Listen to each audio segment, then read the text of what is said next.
right, thank you, Andre. It's my great pleasure to present my work here at VQMS.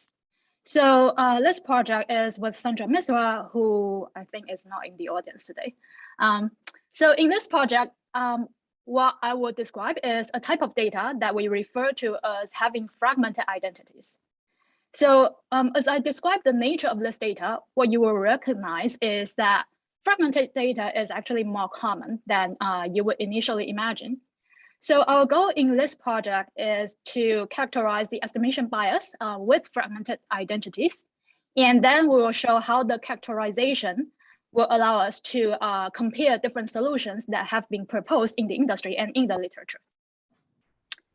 So let me begin by explaining what we mean by identity. So an identity is a person, it's the unit of decision-making. When we think about the effect of a marketing campaign, we think of how the campaign will reach a consumer and what the consumer will do after being exposed to the ad campaign. So ideally, we would want our data to have the identifiers at the user level or at the consumer level. Now, oftentimes, what companies see, they don't see individual consumers. What they see are often devices, or sometimes they see cookies, which are browser-specific identifiers. So in this example that I show, basically the user, it's the same user that sees an ad from the Backout Coffee and then makes the purchase. However, what the company sees is that, well, there is one device that gets the ad impression, and then there is another device that completes the order.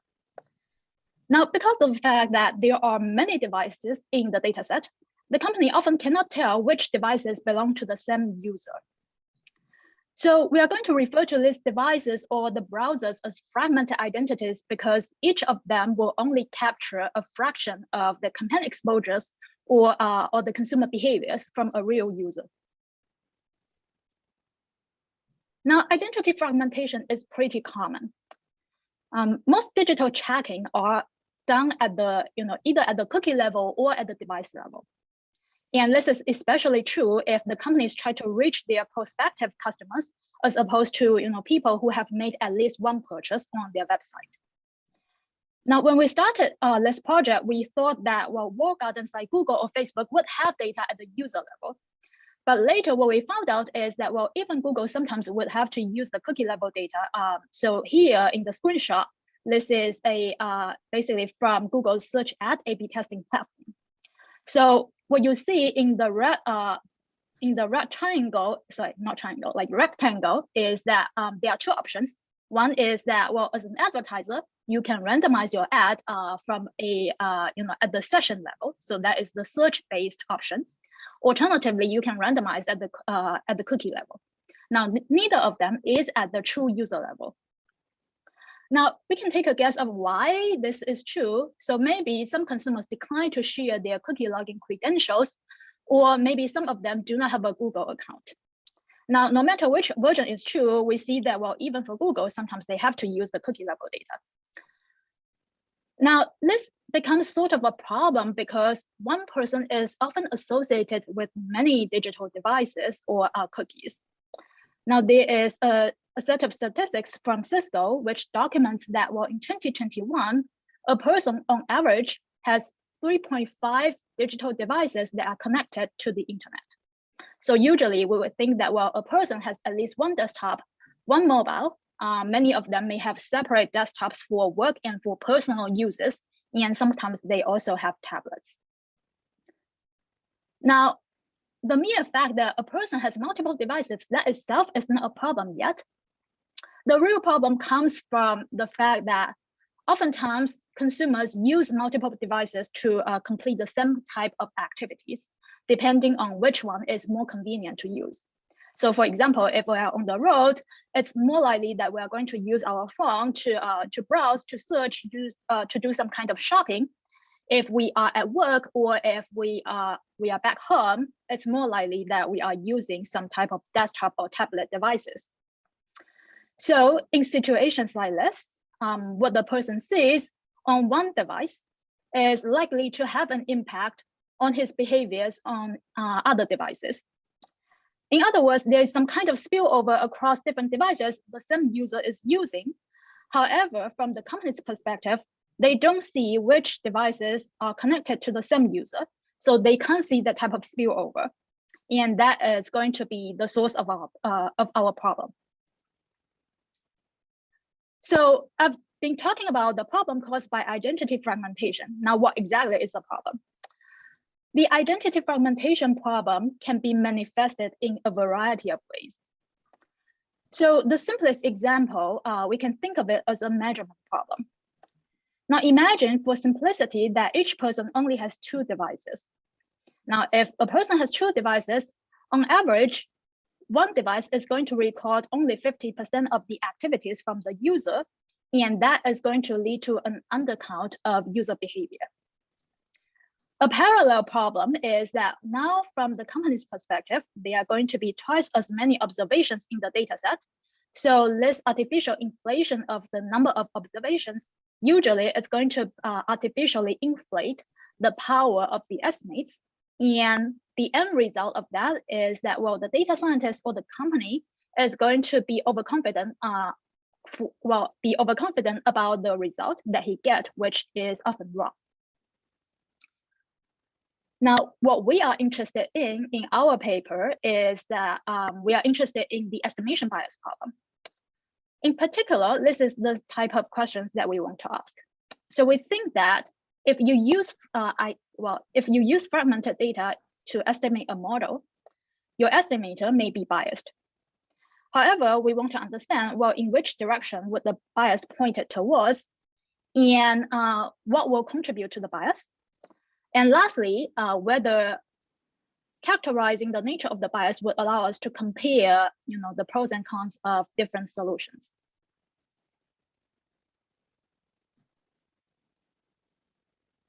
So, okay, so I'm very excited to have Dominic be one of my discussants. So there is a paper by Dominic and Michael Bailey in 2016. And I think what this paper does is very neatly characterize the situations in which attenuation bias will arise as a result of fragmented data. So this is a quote from the paper. I think what it basically says is that if the marginal effect of the advertising exposure is constant, then when you run an experiment at the cookie level, that will lead to an estimate that is attenuated towards 0, and the degree of attenuation is going to be a factor that is equal to the number of cookies per person. And I really like this paper. I think it's really neat. But what we think is also that, well, it characterizes a subset of the situations where the bias is actually taking the form of attenuation. And in our setting, we are kind of focusing on situations that are not exclusively experiment. And what we find is that in the settings that we consider, which is slightly more generic, the direction of bias is often more ambiguous. So to nail down the idea, I want to first introduce a toy example. So let's first focus on a very, very simple example where we want to estimate a linear model. And the situation is where we want to understand how the ads is going to influence the consumer purchases. So here, suppose we see there are 2 rows in the true data set. And in this data set, we see that while changing the level of ads from 2 to 4 does not change basically does not change the consumer purchases. So if we look at the true data, the actual advertising effect is 0. However, suppose now the company has fragmented data. So if we look at table B, which is associated with the fragmented data, we see that, well, advertising levels 2 and 3 leads to purchase of 1. Advertising levels 0 and 1 leads to purchase of 0. So if you look at a data set like this, you would include that, well, if there are more ads, there are going to be more purchases. The advertising is effective. And in fact, if you plug these 4 rows of data to run a regression, you will get an estimated ad effect of 0.4, whereas the true effect is 0. So here we see an example where using fragmented data actually leads to an artificially positive correlation that bias the estimate upwards. So what we want to ask is basically when we will actually see attenuation versus some kind of spurious correlation caused by fragmentation.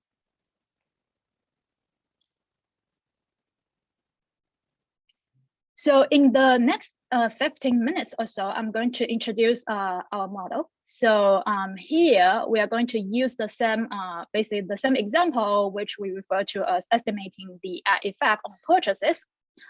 And so the setup is going to be, well, we are going to use basically, again, Y is going to be referred to as the purchases from a person. And the X in our proof, we allow the X to be a set of variables, including advertising exposure. However, to nail down the intuition, it's often easier to think of X as including only one single variable. So in what follows, I'm just going to refer to X as the advertising effect. Another simplification that I'm going to make is that I'm going to assume each person has only two devices in the presentation. So I'm going to refer to them as a desktop and a mobile phone. Now, all the derivation can be generalized to cases where a consumer has an arbitrary number of devices. So I'm going to use the notation 1 and 2 to refer to the desktop and the mobile phone. So if you see the Y1, that is going to refer to the purchases on the desktop. Y2 is going to be the purchases on the mobile phone. And similarly, you can define X1 and X2. Now, the last variable that I'm going to introduce is the S, which is the share of purchases or the percentage of the purchases that is made on the desktop. So this is going to be a very useful variable because introducing this variable will allow us to characterize how the consumer's device usage habit is going to induce some kind of spurious correlation. Now, an important thing that I want to mention is that if the company has fragmented data, the company would not see the true Y and X, which are the user level data, and he would not see the S, which is the device usage habit. So basically, a researcher would only see, the device usage habit if he actually has the user level data. So what the company sees is Y1, Y2, and X1, X2.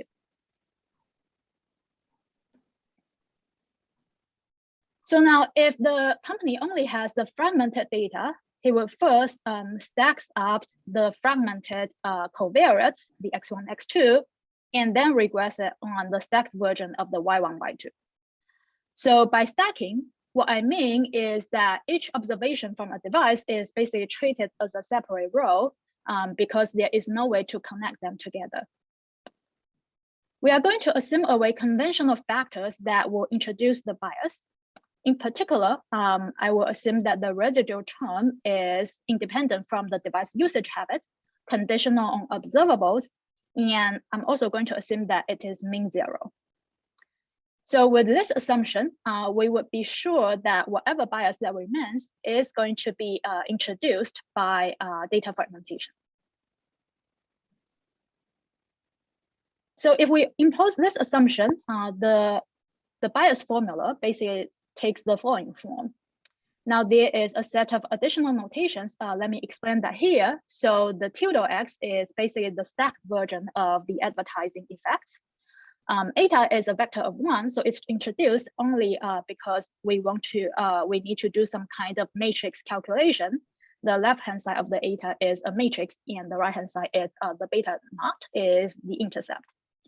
And then the last new notation, the lambda X, this is the conditional mean of the device usage habit.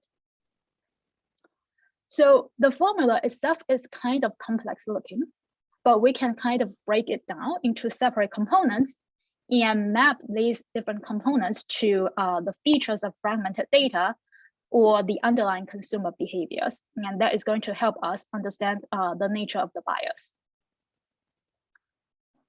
So the first thing that we can notice is that this like smaller parenthesis, the x pseudo prime x pseudo inverse is positive definite, which means that if we want to understand the direction of the bias, it will only be determined by the aggregate of the 3 deltas inside this bigger bracket. So this is going to be helpful. Now, what are these 3, I guess, deltas, the 3 bias components?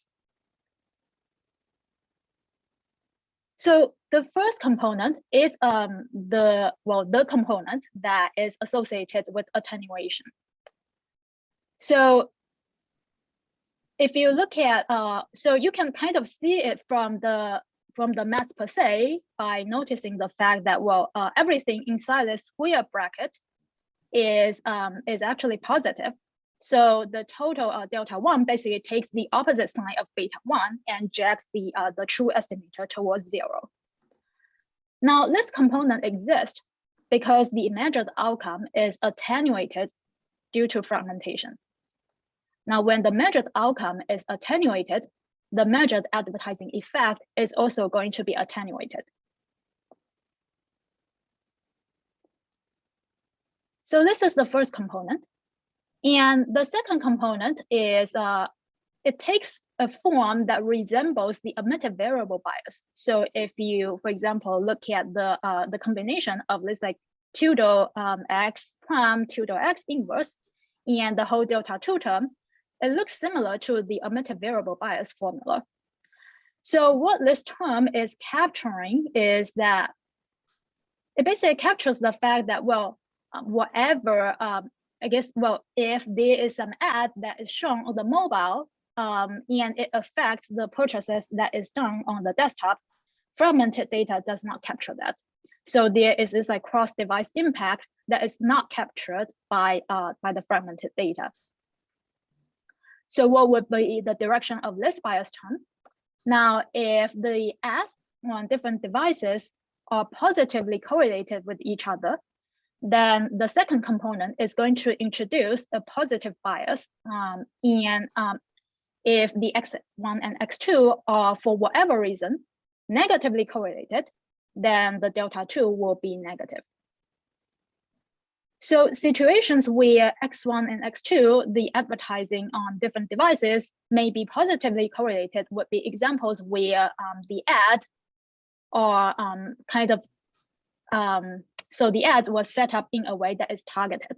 For example, if the company runs an ad that targets the device profiles with similar demographics or similar behavior traits, then the ads on different devices might be positively correlated. But in principle, the second bias term could be negative too.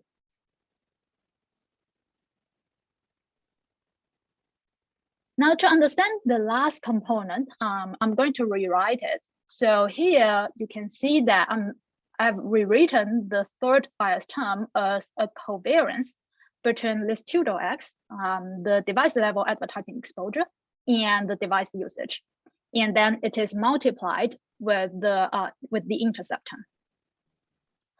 So this alternative expression shows that if there is some co-movement between the device level advertising exposure and the way the consumer allocates its purchases across different devices, then a positive baseline consumption is going to be interpreted as causally driven by the ads. So that is what we refer to as the spurious correlation. And we find that there are 2 types of consumer behavior patterns that can generate this co-movement pattern.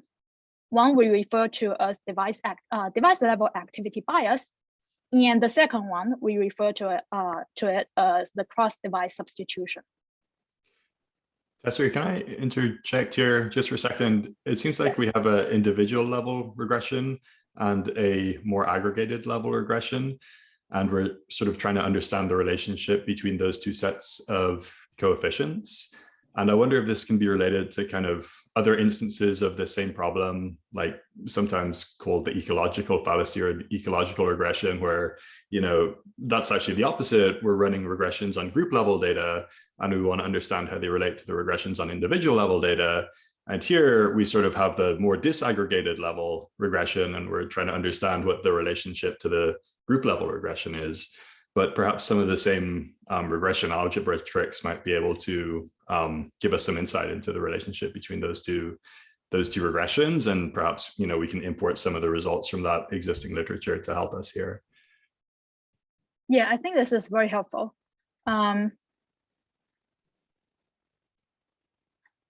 Yeah, I guess the analogy that you are making is that we can kind of think of the fragments or the devices as this like a kind of like more like granular level, and then what you mentioned as like the group in the ecological literature is more like the user level. Am I understand you correctly? Right, exactly. Yeah, I think this is helpful. So I will I'm basically going to like look this up. I think it's also connected to the broader network effect literature. Now I think so there is one distinct feature in our setup, which is that we don't know the network structure.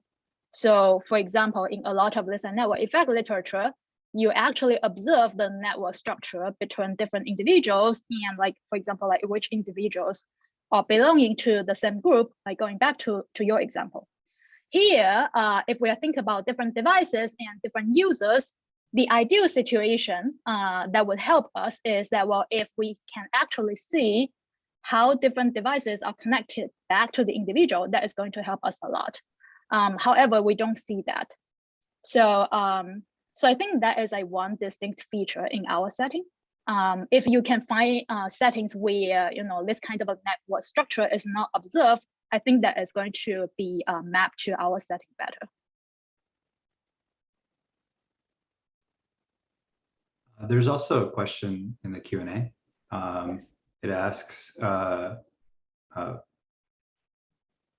is the intuition that the treatment can lead to more or less fragmentation? I guess maybe this is a question asking you to maybe restate just the basic intuition intuitively.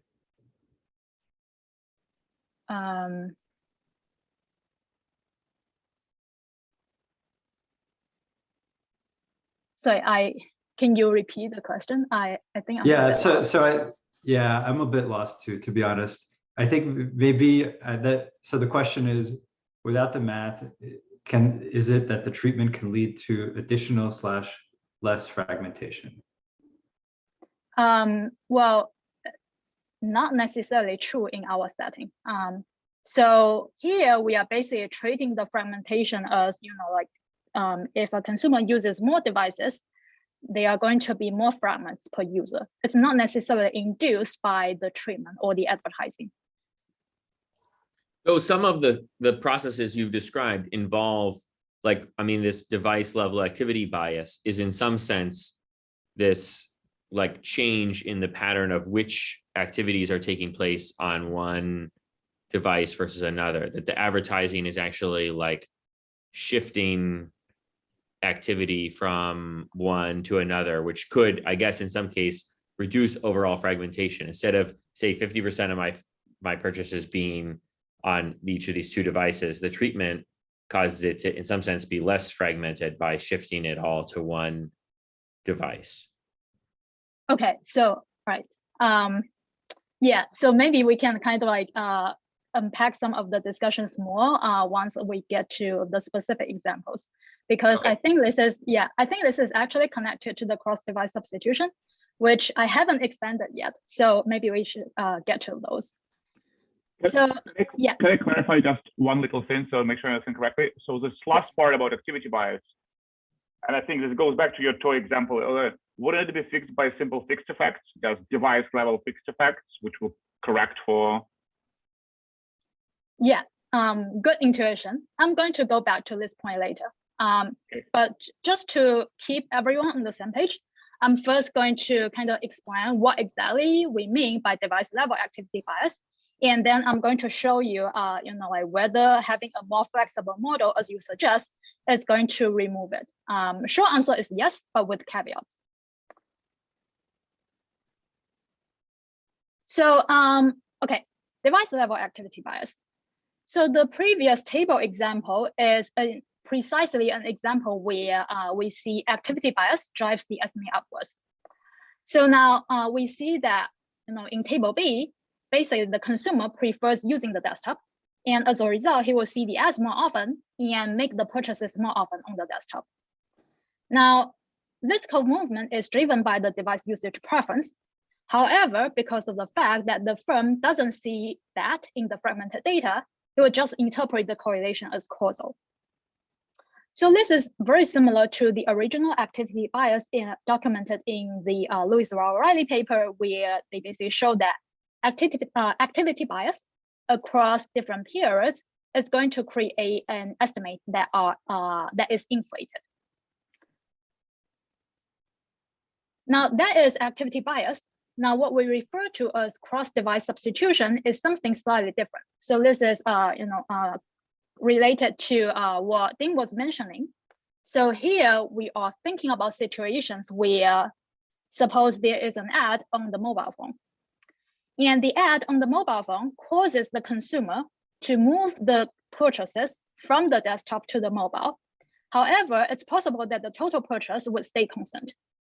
If there is some substitution across the devices in response to the ad, without the ad actually increasing the total purchases, then the true ad effect is 0. However, if the company still uses the fragmented data, he would see that, well, the mobile phone that displayed the ad would see an increase in the total purchases, whereas the desktop that does not display an ad does not have an increase in the purchases.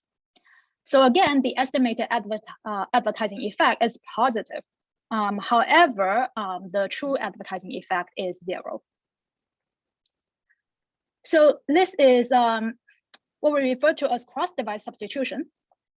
I haven't seen papers that directly document, cross-device substitution, because most of the time the digital digital marketing literature is using the cookie or device level data. However, there are 2 papers that document the cross-channel substitution. One of them is by Andre and co-authors in marketing science, which basically shows that, well, in response to the search ad, consumers would substitute their traffic from the organic links to the sponsor links. So our conjecture is that cross-device substitution is going to be common as well. So now going back to some of the questions before, so we want to understand. Well, first of all, let me kind of wrap up to talk about what would be the net effect of these 3 bias components. So we know that attenuation is you basically dragging the estimator towards 0. A multivariable bias could be positive or negative. Spurious correlation could be positive or negative. So the net effect of them is actually pretty ambiguous in general, unless we have additional information or the methods, for example, an experiment, to remove some of the bias components. Now, in more generic scenarios, we should not assume that attenuation bias occur. Tesary, can I ask a quick question? Yes. So in the model, you have 1 coefficient for both devices, the beta 1. If there is a device-specific coefficient, would these biases remain the same? Yeah, I'm going to show you later.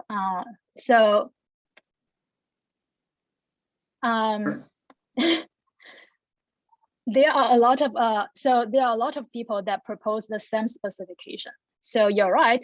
The previous model that we showed before is an extremely simple one. And it is possible that, well, because of the fact that the model itself is simple, it doesn't, basically absorb all of the bias components. So there is a possibility that, well, if we allow the model to have the effect that is device type specific, then it might be able to absorb some of the biases. So we look at that. Yes. So we look at that in the paper. Now, there are 2 variants of this type of specification. So the format that or the specification that performs better is if we allow both the baseline sales and the advertising effect to be device specific.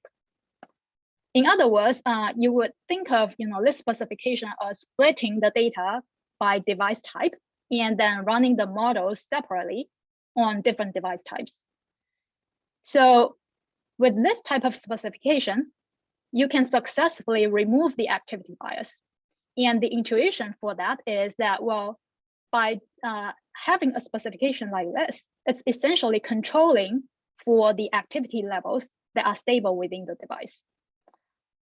If you do a slightly different specification where only the advertising effect is device specific, however, the baseline sales is common across different device types, then you would not completely remove the activity bias. Now, something that is important though, so going back to Ding's question, I guess comment earlier, is that even if we use this type of specification, it doesn't remove other forms of bias. And in particular, if we are thinking about another source of the bias of the spurious correlation, which is the substitution, having this type of model does not fully address the spurious correlation caused by the cross-device substitution. So we have the bias formula in the paper, but I think it's going to be useful to demonstrate like how different bias will show up or disappear using a simulation. Yeah. Can I ask a quick follow-up question to that? Yes. So if we look at this device-specific specification, where the add effect is device-specific, I guess this would open the door to instrumental variable estimation, right? So maybe instead of using the add exposure, I use, let's say that the add is displayed in applications, and I use the mobile app usage as the instrument. Would that be a way to completely correct the bias? So you're saying that using the usage as an instrument? Yeah, so something that's correlated to the added exposure, but doesn't affect the purchase directly. So if, let's say that this is in-app display ad, then if I'm using a lot, using this app a lot, then I'm supposed to be exposed to the ad a lot. So then the app usage can be the instrument. Yeah, so my hunch is that app usage itself is correlated with the outcome. But I think the general idea of using instrument variable, like if we can find a suitable instrument variable that is independent from the outcome, I think that might be useful. So thank you for the suggestion. Any other questions?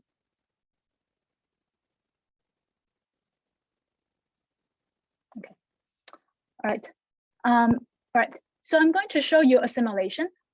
So here, the goal of the simulation is to compare the estimates when we use the user level data and the estimates when we have the fragmented data, and the estimates will come from both our main specification and the device specific effect specification. So throughout the simulation, I'm going to assume the true value of the advertising effect is equal to 1. We are going to repeat the estimate 1,000 times, and then we will plot the density of the point estimates. So for example, if you see a distribution that is more spread out, it means that the point estimates are less stable. So the cool thing about the simulation is that, well, I've posted the code online on my research page and on GitHub. So if you download the code, you can actually specify different parameters that are associated with different advertising distribution and different consumer behavior patterns. And then you can see, how the estimation bias will actually change when you change some of these parameters. So here here's the set of parameters that you can change. So you can change the probability that a consumer sees an ad on the desktop as opposed to the mobile. So the default is 50-50. You can choose the probability of a consumer buying the product on the desktop. So if you change some of those, you can simulate different forms of activity bias. You can also change the correlation between the ads shown on the desktop and on the mobile that will turn on or off the omitted variable bias. So the default is 0, which corresponds better to a case where you have an experiment. And lastly, you can turn the cross-device substitution on or off. So if you turn that on, then the consumer is going to be more likely to make purchases using the device that shows the ad more often. All right, so this is our starting point. Here we see that, well, the probability that the consumer sees the ad on the desktop is 50-50. The probability of the consumer buying the ad on the desktop is also 50-50. So this is the case where there is no activity bias. The correlation between the ads on different devices is also 0, no cross-device substitution. So this is the cleanest case where you see that, so first of all, the blue line is basically associated with the estimate if you have the user level data. And you see that it is centered at around 0. Now the green, orange, and yellow are basically the estimates from different, from the fragmented estimates. The green one is from the min specification. The orange and the yellow are basically the desktop ad estimates and the mobile ad estimate from the device-specific effect model. So you see that in both of these specifications, there is attenuation bias.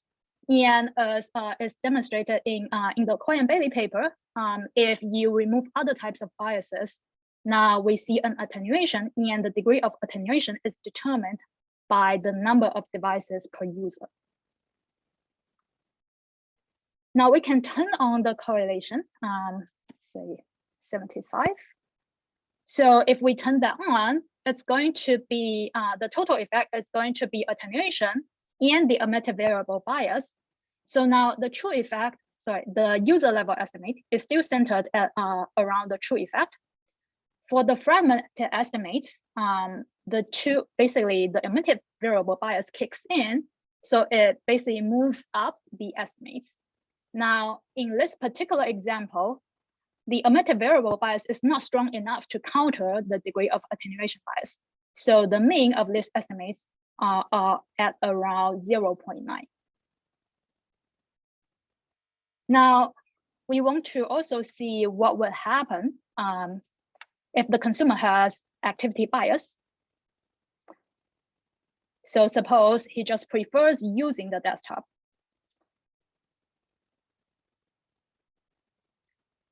So now let's first focus on the model that assumes the advertising effect is the same across different device types. So we see that here, there is a very strong positive bias. The true effect is 1. Now the min specification basically has the ad effect estimate that is centered at around 4. So this is 4 times as much as the true effect. Now, going back to Andre's intuition, if you have the device-specific effect model, you can successfully remove the activity bias. So the estimate, so this is the desktop estimate, because of the fact that the desktop is used more often, it sees less of an attenuation bias. The mobile ad estimate has more of the attenuation bias. The mean between these two is basically, this is 0.1, this is 0.9. So on average, it's still kind of, centered at 0.5. Lastly, we want to see, well, what happens if there is no activity bias, but the consumer substitutes the device used across devices in response to the ad. So we are going to turn this off, but allow for cross-device substitution.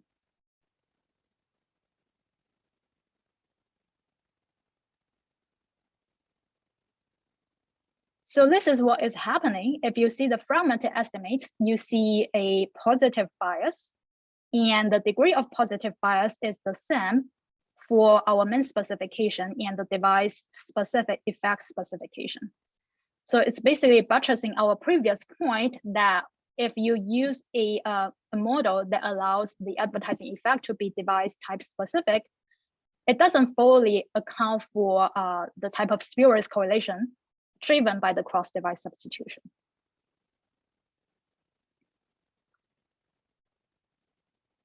Right. So I've posted the code online. Anyone who is interested can play around with the code a little bit more. For the last 15 minutes or so, I want to introduce different solutions that have been proposed, and then leverage our understanding about the nature of the bias to talk about the relative strengths and caveats of each of the solutions.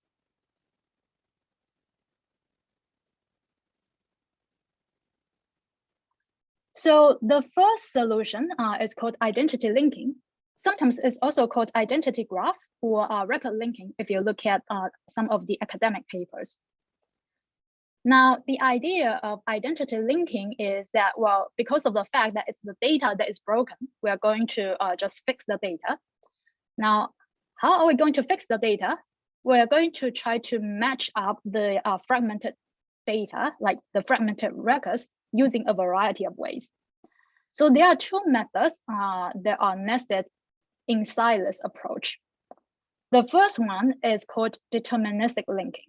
So the idea is using unique identifiers that is common in different fragmented records in order to match them. So an example is that, well, suppose the data scientist sees 3 different devices. They are all associated with the same IP address in non-work hours. Then the data scientist will conclude that, well, these 3 different devices belong to the same user and link the device records together. Now, oftentimes we don't see the unique identifiers in the data.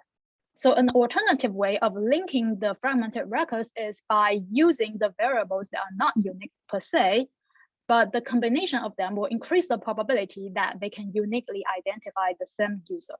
So this is what people call as the probabilistic linking. So an example of probabilistic linking is that suppose there are 2 different devices that have some attributes in common.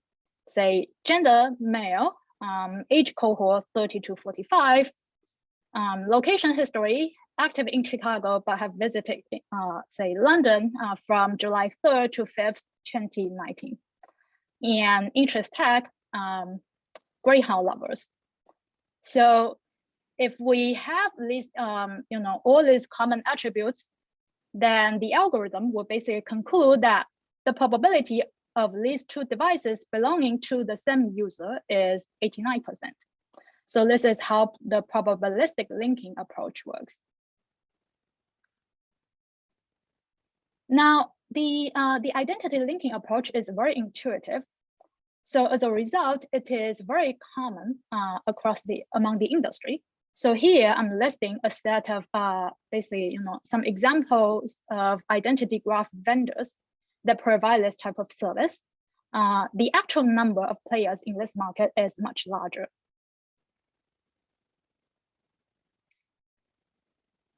Now, in our paper, we kind of advocate against this type of approach. So the first problem is that identity linking is often incomplete. So there is a report from MediaWalla which says that basically only 30 to 60% of the fragmented records can be successfully matched. Now, the records that are harder to match are usually not random. So you would think that people whose records can be more easily matched are likely more active online, or these are the people who are willingly trade away their information to sign up for memberships in order to get, say, some kind of rewards. So if you're just focusing on the records that can be matched, it's not going to be a representative set. Now, even if we assume away the selection problem, having incomplete matches is still a problem. In our paper, we showed that, well, if you include both the matched and unmatched records when estimating the model, sometimes the bias sign can actually be switched, which will make the bounding exercise impossible to do. So, so this is basically, another problem from identity linking. Now, another thing that I want to mention is that there is also an identity crisis in the identity linking industry, which is caused by recent changes in the digital market. So many identity linking methods rely on device identifiers or cookies. Now, if you're attuned to news, earlier this year, Apple announced that their new iOS system will require the app developers to ask for users' explicit consent before collecting the device IDs or other types of personal data. So after the new iOS update, the opt-in rate for sharing the device ID drops now to 13 to 16% at its steady state. So now a lot of the time you just cannot get device level IDs.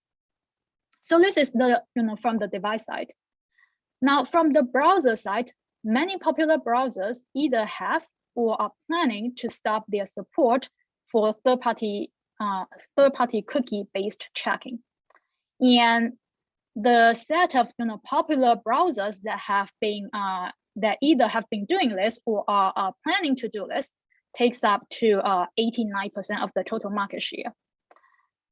So the recent trend seems to suggest that privacy regulations or self-regulations will be increasingly common in the coming years. And if this is true, then the identity linking will be increasingly hard to do.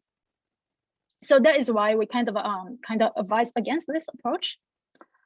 Now we think that the second and third solutions are more reliable. So the second approach is basically instead of adjusting the data, it tries to adjust the estimator. So the idea of this approach, in order to understand how this works, we would go back to the original bias formula. So remember that the estimation bias includes 3 different components: attenuation, omitted variable bias, and spurious correlation. So we've said that the second and third components can have arbitrary directions, but the first one, we know that it creates attenuation bias and that the degree of attenuation is proportional to the number of fragments each user has. So if we can find a way to shut down the second and third component, then the estimation bias would have a known magnitude, in which case we could recover an unbiased estimate by rescaling the fragmented estimates. So I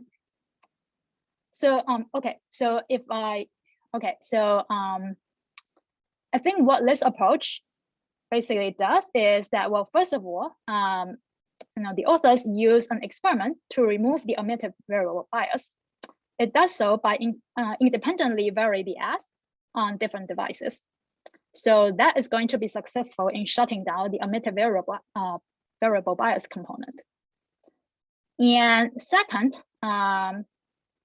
if we can find situations where spurious correlation is absent, then the third component is also shut down, in which case we know the exact formula of the bias and the degree to which it is attenuated. So what we are going to do is basically scaling the original estimator by the number of fragments. And that is going to get us an unbiased estimator for the true ad effect.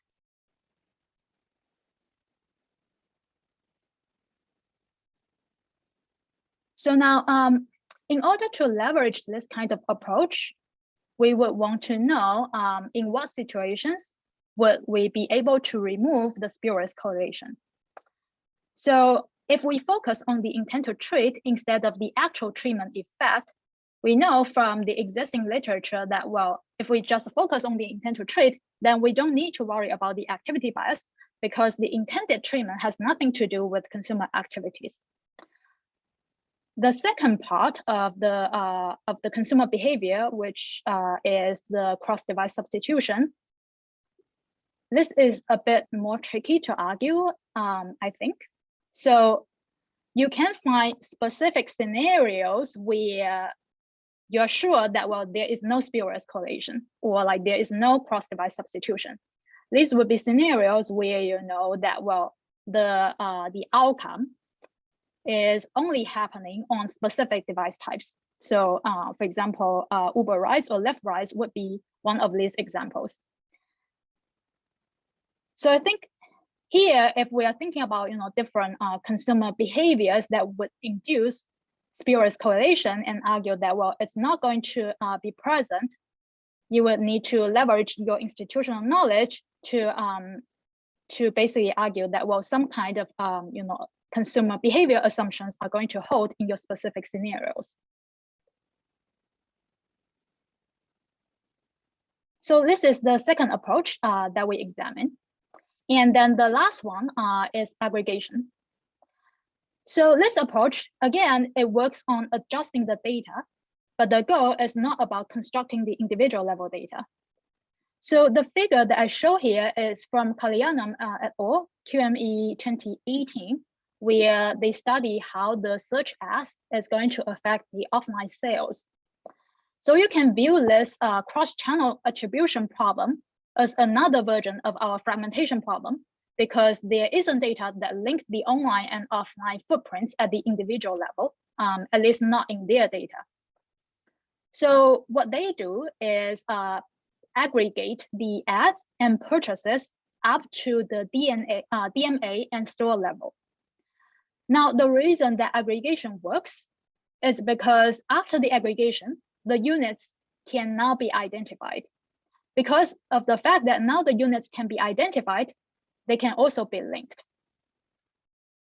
So so this is great because, well, if you do the aggregation in using this way, you can kind of get around the issue in the identity linking approach, because in the identity linking, some of the times, like some of the units cannot be matched. But if you do aggregation, usually all the aggregate level units are identifiable. So you kind of get around the selection problem. Now, one issue with the aggregation, though, is that it will decrease the effective sample size. So now you would need to have a study that has a much larger scale to achieve adequate power.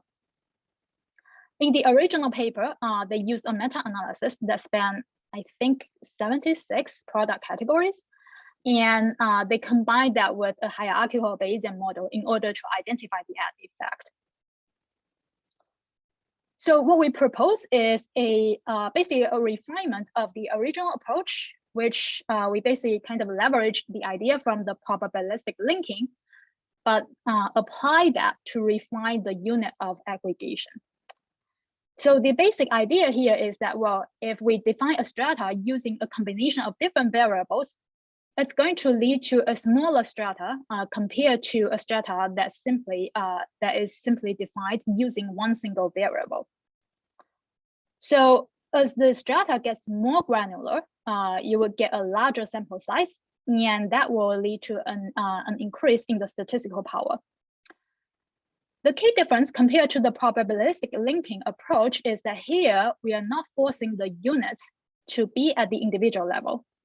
And we can choose to construct slightly larger groups so that all units can be placed in the same group. And in essence, you can think of this as basically we are kind of focusing on removing the bias at the expense of having slightly larger variance. So the stratified aggregation can get around the selection issue, and it doesn't require an experiment in order for this to work, because of the fact that it's now kind of matching up the fragmented data. We can also get away with like activity bias and substitution.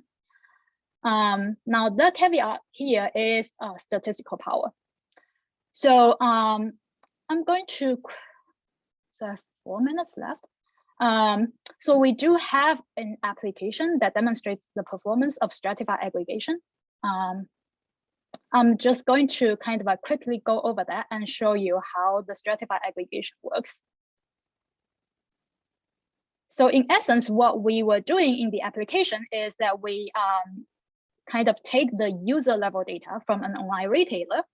We fragmented the data to the device level, and then we compare the estimates from the user level estimates, the raw fragmented estimates, and then the estimate when we apply the stratified aggregation approach. So this is what we see if we compare these different types of estimators.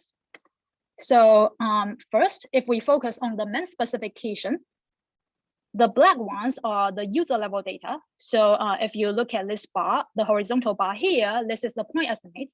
And then the vertical bar is the confidence interval at the 95% level. So the black one is the user level estimate. And then the blue one is our stratified aggregated estimate. The red is the raw fragmented estimate. So first you see a strong positive bias when you just use the raw fragmented estimates. If we use the stratified aggregation, it has the confidence interval that overlaps with the user level estimates. However, you do see that it has a larger confidence interval. So this is true for the main specification, and also for the alternative specification, where we allow the device specific advertising effect.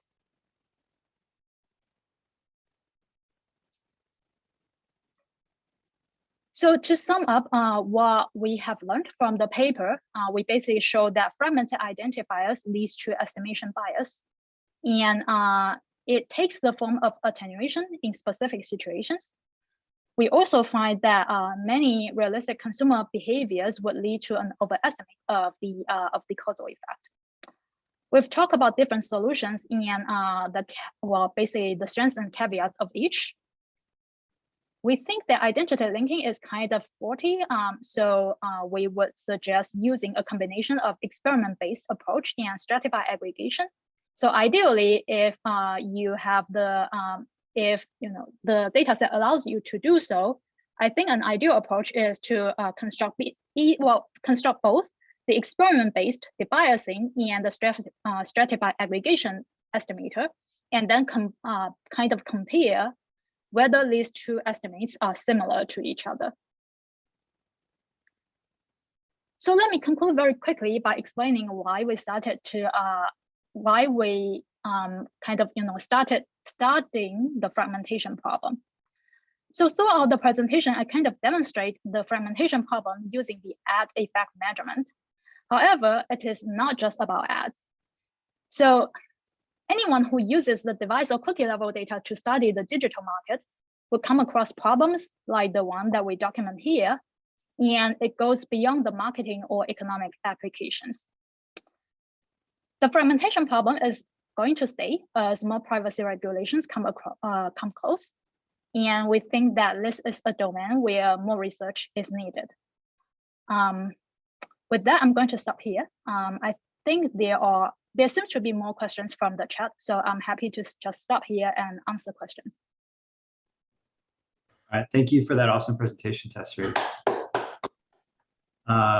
So everyone in the audience, if you'd like to join us for a more loose discussion, please raise your hand and we'll promote you to being a panelist. And meanwhile, if anyone else has questions. Yeah, I had a question, just thinking about some of this from a lot of your focus here is on estimation, though you do mention some bounding. And I just wonder how different this problem would look like if we sort of started by approaching it from kind of a partial identification or bounding perspective, and just giving up on estimation per se.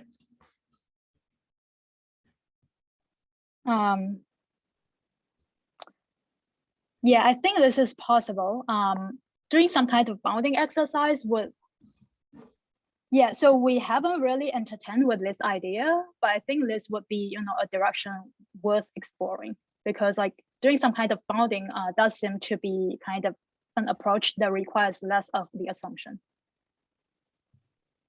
Yeah, I mean, I especially thought of that when you were mentioning some of the challenges with identity linking, and that some people have their identities well linked and some of them don't. And then it seems like if you ended up with a small enough set of people with their identities not linked, then maybe we can just sort of bound some things for them. And then perhaps for the people where we did succeed in linking, there's point identification and having some flexible way of, combining these sort of two subsets of units where maybe in one we're point identified and another where we're not point identified. Yeah, I think like one situation that where this approach is possible is that, well, if at the end of the day, most of the records are linked, then you could basically assume that, well, suppose, the say, for the unlinked proportion, the effect is from, say, some lower bound to the upper bound, then you can basically, do some kind of like back of the envelope calculation to kind of like do some kind of bounding exercise. I think this is a useful approach. So to build on that, Dean, some of the work I've done, we actually try to do the linking probabilistically in a Bayesian framework and push forward all that uncertainty into the estimates. So that would be a much more computationally intense way of trying to solve that problem, but maybe could give you like a gold standard against which you could compare some sort of bounding exercise. Mm-hmm. Yeah, I think the Bayesian approach is it's excellent. We haven't explored that in our paper, but I do recognize that, well, a lot of, well, basically your paper and some other papers that try to do some kind of, I guess, data reconstruction uses this approach. To be frank, it's computationally very intensive because you're trying to explore a posterior that involves basically any pair of unlinked, in your setting, any pair of unlinked things across two different device types getting matched up. And so the number of combinations of that is, of course, exponential. Yeah, but I do think Bayesian approach has a unique advantage, especially when, so for example, if we talk back up to, either probabilistic linking and also the stratified aggregation, where some of the data may be measured with error. So this is where the Bayesian approach can be really useful, because now you can basically call into your model, okay, say, like the measurement of this particular variable is correct, say, 85% of the time, you can basically code that in. And this is something that a non-Bayesian approach is not able to do. Yeah, I had that exact thought too. So in the paper that you cite of mine, we were doing it based on a timing model. So we were saying certain events only occur with certain frequencies. We were thinking not of an advertising context. We were thinking of like repeat purchase transactions, so that we could impose some kind of timing model that helps inform the probabilistic matching. But then when you brought up the stratified aggregation, oh, well, if we had covariates, we could also use those to limit the matching problem. So that it's more tractable. Yes. One thought on that last point about the stratification, it seems like maybe one implication is that in addition to this analysis at sort of like the analysis phase of the experiment, we should also be thinking about what we can do at the design phase.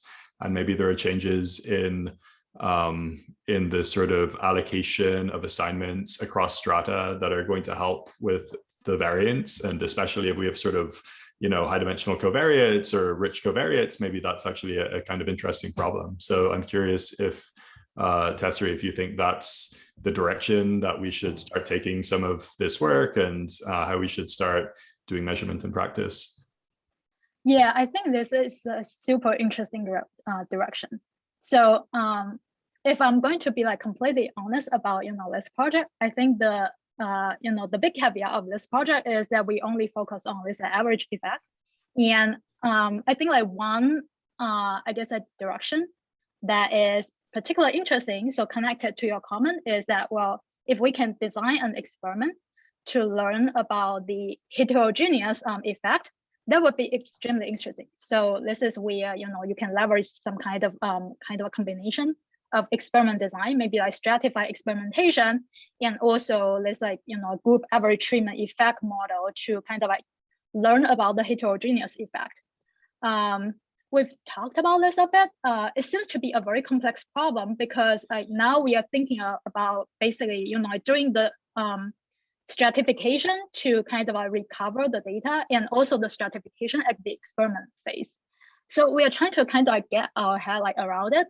But it seems like a bit like nebulous at this stage. So if you have like particular thoughts, I'm very interested to hear. Can I ask a quick question about the aggregate approach? It's something that we're looking into. And it'd be interesting to know, were you using the cardinality of the strata to get the effective sample size, or do you weight each of the strata in some way based upon some guess of the underlying number of individuals? And do you do anything once you figured out how you thought about effective sample size before we run the experiment as part of the design? Is there a way of thinking about how to adjust a power calculation so that we can ensure our type 1 error control beforehand, so we have some idea of how much sample, the sort of the sample complexity of the experiment? Yeah, this is a good question. So I don't think I have a good answer to this. So far when we think about the when we think about the stratified aggregation approach in just like within this project, we were kind of like thinking about that as like a separate stage, not interacted with the experiment design. So the way that we think about how this is done is basically, well, first we kind of think about stratified aggregation in order to recover this like like matchable data set. And then if you think about, I guess, the experiment design, it's kind of, well, after the stratified aggregation is done, so like whatever the sample size or like the unit is there, you basically kind of ramp up the scale of the experiment accordingly. So it's not done in an interactive way. Yeah, I was just thinking about, like, if we're exposed our customers to run experiments in this way, because we are thinking about the ability, to cookie folks we're going to lose in a lot of contexts, and just they'll need to have some sort of way to know, to answer the question, when will this be done? And so I just, some sort of sample complexity beforehand would be useful, I think, from a practical matter. Yeah, I agree. And I think one of the things that is interesting there, and maybe this is related to what Dominic as well was saying, is that, if we expect that there's a bunch of heterogeneity by baseline characteristics, it's kind of this funny situation, because then we would, on the one hand, we expect that in the design, we should somehow account for, if we were to like cluster the design, then we're going to lose effective sample size, especially if the units being clustered are really heterogeneous, right? On the other hand, we'd like to stratify in order to maybe, increase power, and these things are sort of competing with each other. And so it almost seems like what we would somehow want to do is find the most irrelevant covariates that are really useful for linking people, but are not predictive of the outcome. And then we'd want to have a cluster design on those, while trying to stratify still on the characteristics that are actually predictive of the outcome. And I think some sense of, which covariates actually are associated with the outcome is also then to be, related to this effective sample size calculation, right? Do we have essentially arbitrary clustering where we're clustered units in some ways, and then it's essentially equivalent to an RCT that wasn't clustered? Or do we have we clustered on something that actually is correlated with the potential outcomes? Yeah, this is a good intuition. So you're basically nailing down like exactly the tension between between the stratified aggregation and the stratified experiment that we were thinking about.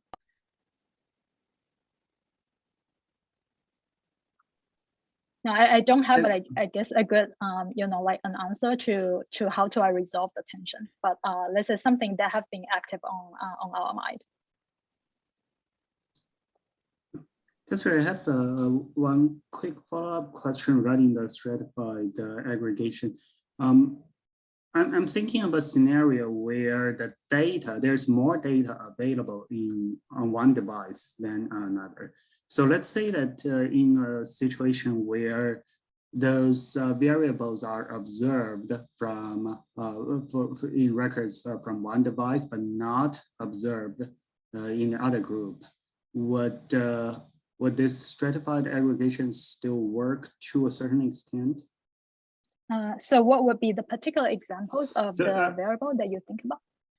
So basically, the variables you're trying to create the strata based on, let's say that income or gender or geographic areas.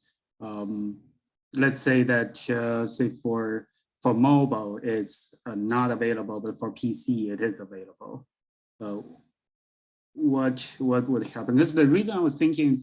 I was before I've had a situation where I have a data set which is more like online, offline. So for online, I have very detailed observations, but for offline, there's limited availability of data. So I'm curious whether what you showed today can in any way be applied to that situation, or be helpful to in that situation. Yeah, so when we think about the stratified aggregation, the type of variables that we would want to use is the type of variables that are more common. Like, so I think like good examples of the variables that we could use are, say, like location, either at a more precise level or at the zip code level, or something in between. And sometimes you can also combine the location data with the timestamp data. So the one example where, so I guess the reason that I say location data is more reliable is because oftentimes it is more accurately measured. So like one way that you can think of using the location data is that, well, suppose you see like two devices that are both active in a particular location in non-work hours, then it's more likely that, well, these are the devices. They are either belonging to the same user, or maybe they belong to the same household, in which cases you would like bring them together. Demographic attributes is kind of tricky. There are papers from, I think, Nicole Newman and Catherine Tucker that basically documents that, well, the demographic tags from the data broker industry is usually measured with error. And my personal sense is that, well, they are probably inferred from, say, behavioral history anyways. So you might as well use the raw, like either location data or other kinds of behavioral history data. And I would think even with the geo data, what we've seen, there is some leakage where when we do assignments, we've been looking to do assignments at the sort of geo with other bits of data about the user, but in these clustered ways. But even the geo, someone who's been assigned in a geo, when they purchase, they may appear to be in a different geo. So the stability, I don't know if you've looked at any work around like sort of the stability of the clusters. It will be a factor in thinking about how stable the unit is. Yeah, I think that's an excellent point. So I guess that is where I would actually going back to Ellie's comment on using the Bayesian approach, because like the Bayesian models, when we do it, in a way that so you can think of the Bayesian model as a way to kind of enforce this stability by using a prior. So you can basically say, okay, if you see some real events but it doesn't appear often enough, then our prior is going to still associate these two devices into the same bin. So it's going to be like enforced stability in this way. I guess we're just more concerned about some sort of confounding from the treatment, so that if one of the treatments leads to some longer delay in purchase, there's some sort of difference in structure that can increase the instability. It's those types of things that I think we're most concerned about. I guess you'd have to have some sort of prior model around that, but we wouldn't have that, I don't think, or one wouldn't, I wouldn't think, if I understand correctly.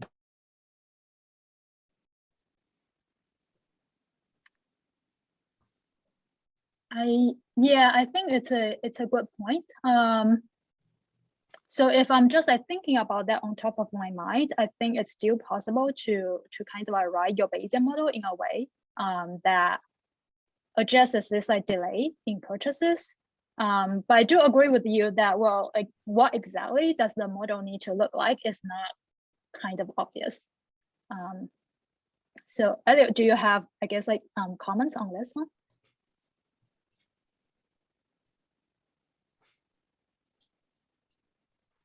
Are you asking me?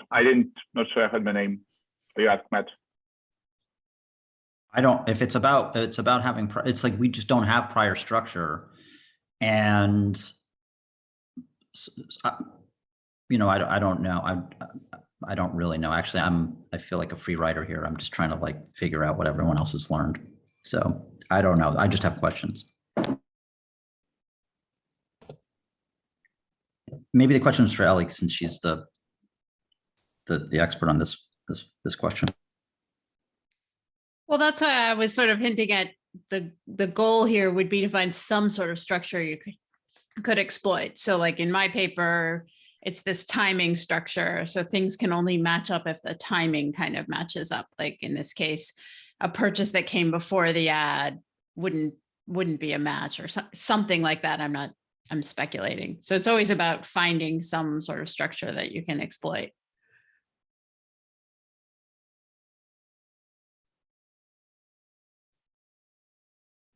Bye, everyone. I have to run. I'm sorry. Thanks for the talk, Yeah. Tesary. It was really good. Yeah, But thank about you, to Ellie. say, thank you, Tesary, and thank you everyone for joining. And thank you for letting me join. Thank you. Yeah, thank you, Awesome, Matt, Matt. for the Thanks a lot. excellent questions. Bye. All right, ciao.